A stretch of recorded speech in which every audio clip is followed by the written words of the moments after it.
You have even made growing old a problem for yourself. It's not a problem. That's just what happens. That's just what it is.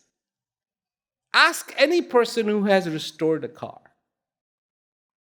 When you got a 1929 Model T Ford, you restored it. Don't go driving it like you would have back in 1929, trying to. What gave us the hot rods? It was prohibition. They were bootlegging, they were running all the booze in these cars, and they wanted these cars to be as light as possible, so they removed the hood, they removed the mud guards, they removed as much as they could to lighten the car up so it could outpace the cops. And people liked that so much that even when they stopped the prohibition, people kept the cars that way. You know you won't drive an old car like that. You drive it gingerly, nicely. Because it's old. That means you're not going to drive it. Of course you're going to drive it. And that doesn't mean you're not going to appreciate it. Of course you're going to appreciate it. It's beautiful in its own way. I had one. And I used to sit down and then just look at it. It's like, wow, look at this thing. For the gas gauge, it was right on the dashboard in the middle, and it was attached to the gas tank. The gas gauge was actually attached to and you could see the gas. And what it was a spline that was twisted, and on this spline was mounted the gauge that went from full to end, half, and all those markings. And there was a cork in it. And as the gas went down, this thing rotated like this, because it always floated on top of the gas. When it got to the bottom, it said E. And then when you filled it all the way up, it rotated like that, went to F. And when you drove on the road, you hit a bump, and the gauge would go like that because the gas was doing that.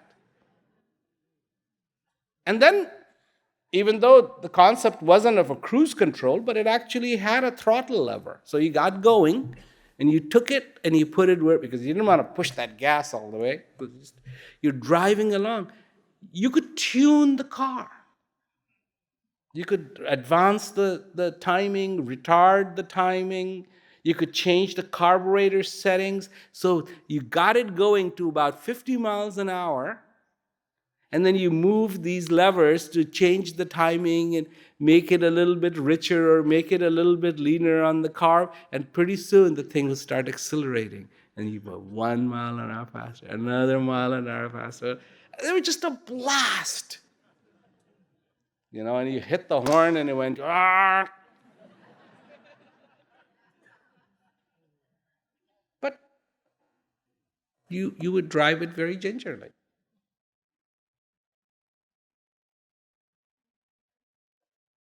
And it's like, oh no, it's a problem. What is the problem? Oh, I have trouble walking, I have trouble seeing. Get a nice chair at home. Park yourself. Bring the TV really close up to where you can see it. What is the purpose? To be normal or enjoy your life? No, but everybody wants to be normal. No, keep the TV over there. See if I can see it. You got binoculars? What for? So, garner focus in your life. Garner clarity in your life.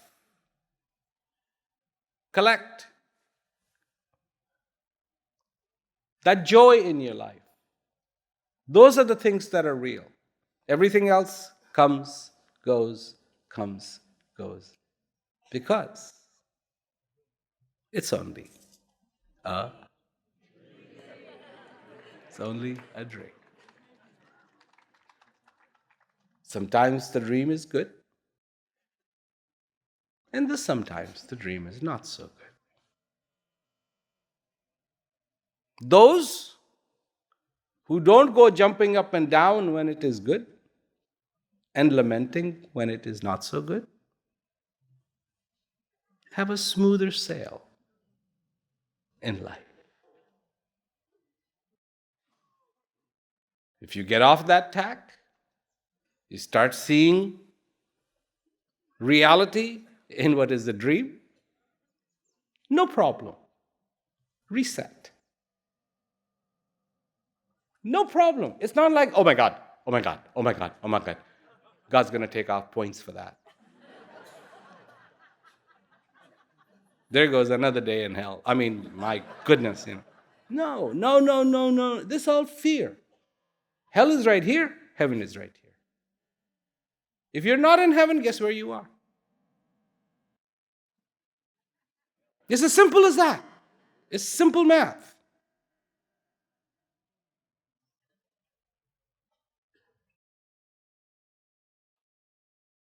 It's simple math. It's a simple math. No. No. Not believe. Know where you are. Always. It's all you need. All you